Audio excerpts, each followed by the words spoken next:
Nabi setiap malam berdoa, setiap hari berdoa, ya Allah, alihkanlah kiblat ini untuk menuju Makkahil Mukarram. Kiblatnya orang yang sholat di Masjidil Haram, Ka'bah. Kiblatnya orang yang sholat di luar Masjidil Haram, masjid. Kalau kita ini sholat di luar Masjidil Haram, umpama kita masuk ke bagian tempat, itu banyak orang yang sholat di bawah hotel, di depan pasar, jalanan. Karena orang sholat subuh nih, jam 3, setengah 3 udah jalan. Biar sebagian di dalam, dan coba-coba jam 4, nggak bakal bisa masuk. Percis kayak mesin kita, jalan jam 3, nggak bakal bisa masuk. Beda tipis. Kalau di Indonesia nggak bisa masuk, yang merebutnya belum bangun, kalau sunnah emang budak. Alhamdulillah, puji dan syukur kita panjatkan kehadirat Allah Subhanahu wa taala semata-mata dengan inayah serta taufik hidayahnya yang selalu dibarengi dengan nikmat sehat walafiat serta nikmat kesempatan. Mari kita berkumpul berzikrullah dalam rangka mencari ilmunya Allah. Mudah-mudahan doa dan ibadah kita malam ini diterima oleh Allah Subhanahu wa taala. Saudara sekalian, malam ini malam ke-7 daripada bulan Sya'ban, termasuk 3 rangkaian bulan yang dimuliakan oleh Allah. Hanya masing-masing dibagi. Kata Rasulullah SAW, Rajab syahrullah, wa Sya'ban syahri, wa Ramadan syahru ummati. Bulan Rajab itu adalah bulannya Allah. Kenapa itu dikatakan bulan Allah?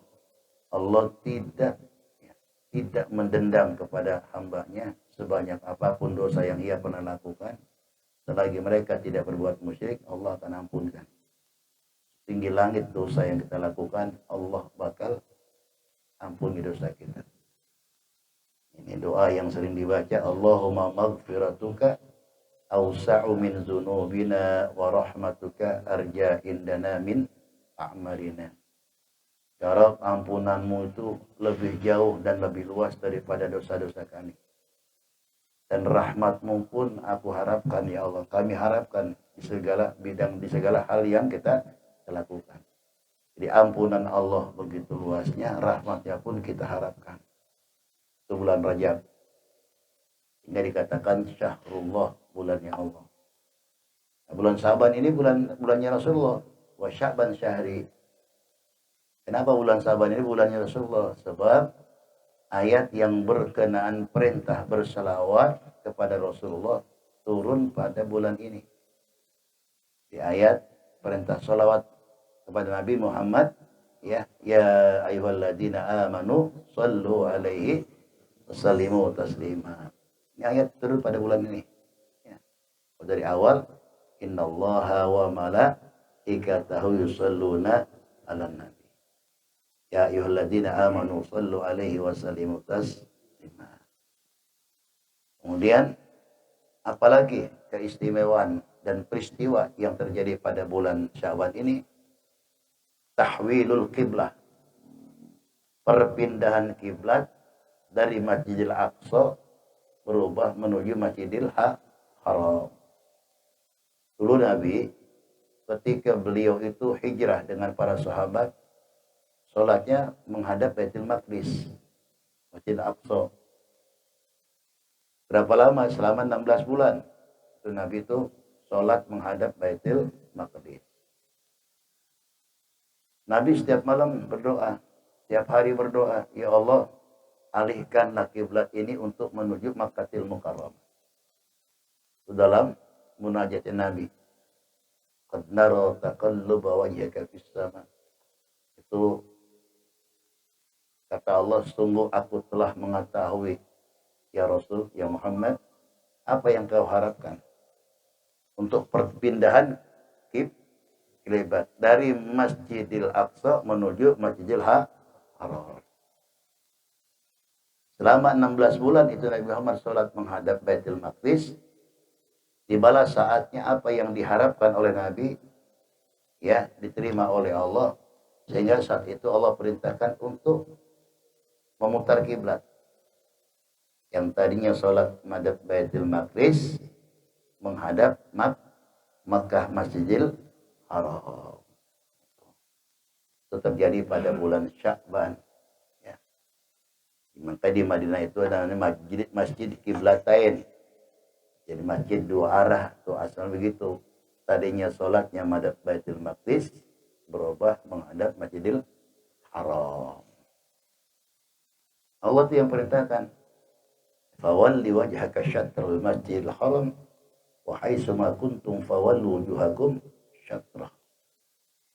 Di lambang persatuan umat Islam yang beriman kepada Allah dalam rangka beribadah kepada Allah. Jadi kiblat arah semua menuju Masjidil Haram. Kenapa Allah katakan Masjidil Haram? Bukan kiblat itu Ka'bah. Di tengah Masjidil Haram itu ada Ka'bah. Lebih hebat lagi itu Allah, sifat punya bijaksananya. Kenapa bukan Ka'bah di Haram? Andaikan itu orang hanya tertuju pada Ka'bah, mungkin banyak orang yang sholat nggak sah. Hingga ada satu hadis Nabi, ya, kiblatnya orang yang sholat di Masjidil Haram Ka'bah. Kiblatnya orang yang sholat di luar Masjidil Haram masjid.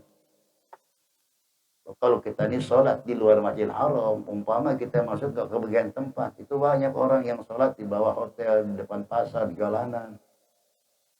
Ya. Sono saudara sekalian, orang ini berebut nyari tempat. Kita kan santai. Sono orang sholat subuh nih, jam 3, setengah 3 udah jalan. Biar kebagian di dalam. Yang coba-coba jam 4, nggak bakal bisa masuk.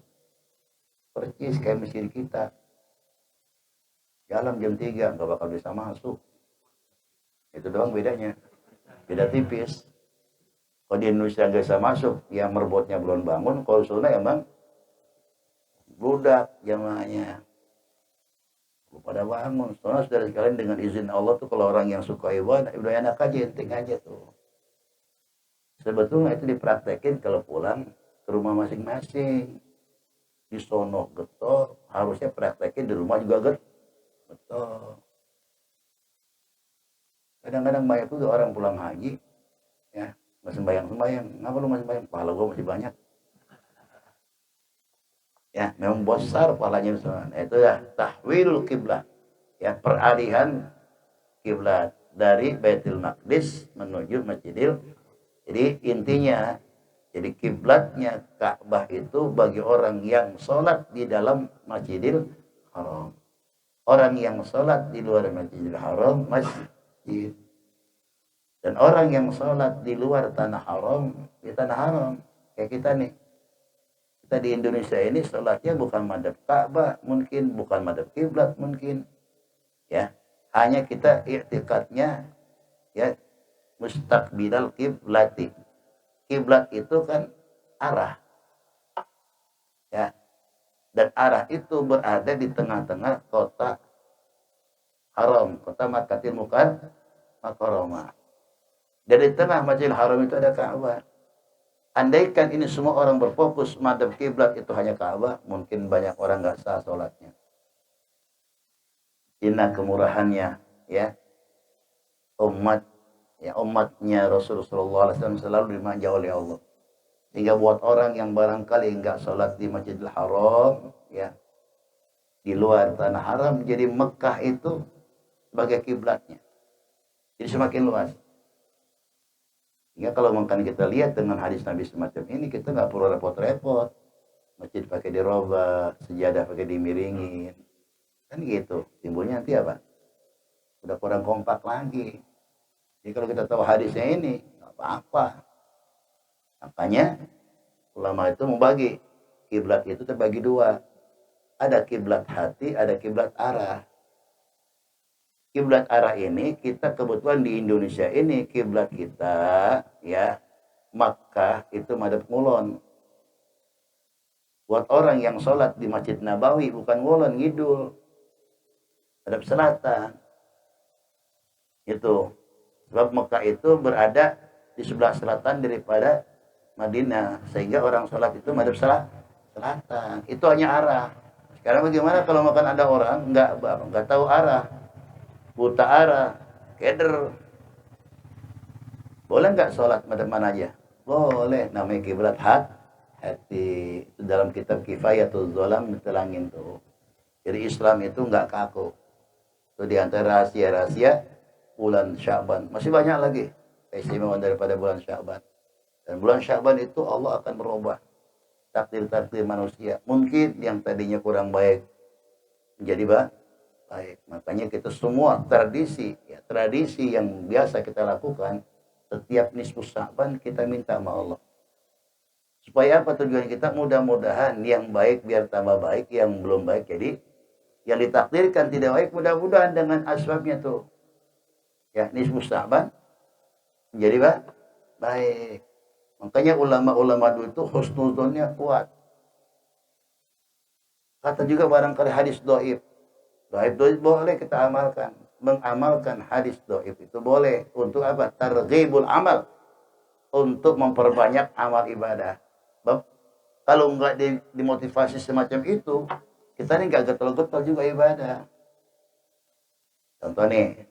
Sekarang saya contohin. Duit nih. Kalau ente punya dagangan, didagang, ya, kita jual nih di rumah kita, lakunya cuma 1.000. Katakan lakunya cuma 1.000.000. Tapi kalau kita bawa ke pasar, lakunya 27 juta. Mohon mana? Mohon 27 juta, memang 1.000.000. Oh, iya. Mau jawab enak, kagak enak wah. Yang mata duitan. Ya kan gitu. Mau bilang mau pasar, takut dibilang salah. Kenapa? Kalau berbentuk materi, rohani kita ada semangat. Tapi pahala itu nggak kelihatan. Tapi buat orang-orang yang beriman percaya. Kenapa ini bulan Sya'ban dikatakan bulan Sya'ban? Di annahu yatasya'abu. Jadi Allah melipat gandakan nih pahala-pahala ibadah yang dilakukan oleh umatnya Nabi Muhammad. Di sini, atadruna lima sumya Sya'ban. Kalian tahu nggak? Kenapa bulan Sya'ban ini dikatakan bulan Sya'ban? Kemudian sahabat menjawab, qalu Allahu wa rasuluh a'lam. Hanya Allah dan Rasulnya yang tahu. Apa yang dikatakan Rasulullah SAW? Qala li'annahu yatasya'abu fi khairin kasir. Jadi bulan Sya'ban ini semua dapat gandakan pahala-pahala yang dilakukan oleh orang-orang yang beriman. Ini satu kenikmatan buat kita umat Nabi Muhammad. Yang Allah tidak pernah lipat gandakan pahala yang begitu besarnya. Kecuali umatnya Nabi Muhammad. Ya, bulan Sya'ban satu kebaikan dibalas 700 lipat ganda. Itu memang dimanja oleh Allah umat Nabi Muhammad. Jadi begitu banyak kebaikan-kebaikan yang Allah berikan kepada hamba-hamba Allah yang melakukan kebaikan pada bulan Sya'ban. Dan juga pada bulan ini seluruh amal ibadah yang kita lakukan dilaporkan oleh para malaikat. Dari awal tahun yang lalu ke sekarang nih. Ini diangkat ya pahala-pahala kita oleh para malaikat dilaporkan. Ini ada satu hadis yang Rasulullah SAW, yarfa'ullahu a'malal ibadi kullaha fi hadzal syahr. Amal-amal ibadah manusia ya hamba-hamba Allah pada bulan ini diangkat, dilaporkan. Makanya kenapa Nabi itu suka puasa Senin dan Kamis? Mungkin ada orang sebagian mengatakan sebab itu hari kelahiran Nabi. Bisa. Kalau Kamis kan bukan hari kelahiran Nabi. Ya. Sebab pada ini dikatakan laporan mingguan. Amal ibadah mingguan itu dilaporkan oleh para malaikat kepada Allah. Itu terjadi pada hari Senin dan Kamis. Sehingga kata Nabi, aku suka ya puasa ini di saat dilaporkan amal ibadahku, aku sedang beribadah. Bukan hari kelahiran doang. Di antara alasannya itu. Nah kemudian sekarang ini ada amal-amal yang tahunan. Mau tutup buku dan bahasanya. Dilaporin kira-kira kita untung apa rugi nih. Sama aja hidup itu kan bagian perdagangan. Bagian perniagaan. Apakah kita termasuk orang yang untung selama ibadah dari bulan Sya'ban tahun lalu hingga saat ini? Wallahu a'lam. Kita berharap. Makanya kemarin diawali dengan istighfar. Mungkin banyak dosa yang kita lakukan dengan datangnya bulan Rajab diampunin. Tinggal kebaikan pada bulan Sya'ban ini. Sehingga di saat dia laporkan amal ibadah kita kepada Allah, semua tinggal kebaikan yang dilaporkan. Berarti dosa-dosa kita diampunkan. Amin ya rabbal alamin. Dilaporkan yang amal ibadah pada bulan Sya'ban ini, ya. Satu riwayat yang lain juga ini terjemahan daripada bulan Sya'ban. Ulama ini mengotak-kutik, ya. Ini an Yahya bin Mu'ad. Yahya bin Mu'ad Ar-Razi, ini banyak kalimat-kalimat kata-kata yang hikmah, ya. Inna fi Sya'bana khamsata akhrufin, ya. Dalam bulan Sya'ban itu kata beliau ada 5 huruf. Yu'ta bi kulli harfin atiyatan lil mu'minin. Dan setiap huruf itu Allah berikan kepada orang-orang yang beriman daripada huruf bulan Sya'ban. Jadi Sya'ban itu hurufnya 5. Kalau bulan Rajab hurufnya 3. Ra, Jim, Ba. Sya'ban 5. Shin, Ain, Ba, Alif, dan Nun. Sya'ban.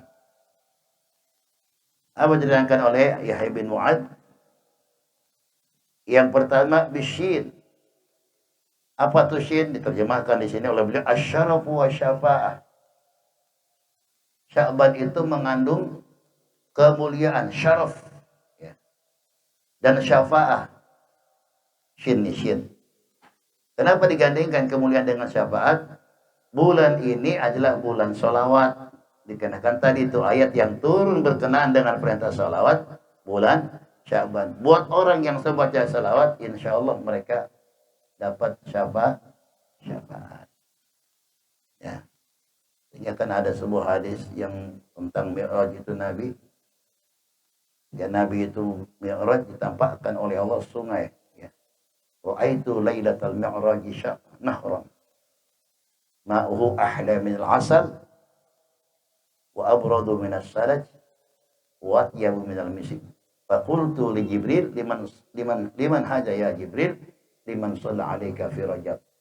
Ini ada lagi hikmah daripada salawat. Ketika Rasulullah Isra dan Mi'raj ditampakkan oleh Allah sungai, airnya lebih manis daripada madu, sejuknya lebih sejuk daripada salju, kemudian wanginya melebihi daripada minyak misik. Aku bertanya kepada Jibril, siapa ini? Kata Jibril, liman shalla alaika fi Rajab, untuk umatmu ya Rasul yang banyak baca salawat pada bulan Rajab. Itu bulan Allah, di samping istighfar kita baca salawat. Tapi hebatnya saudara, orang yang baca salawat sudah mengandung istighfar. Tapi orang yang istighfar belum mengandung salawat. Ya, hikmahnya orang baca istighfar di situ mendatangkan ampunan Allah.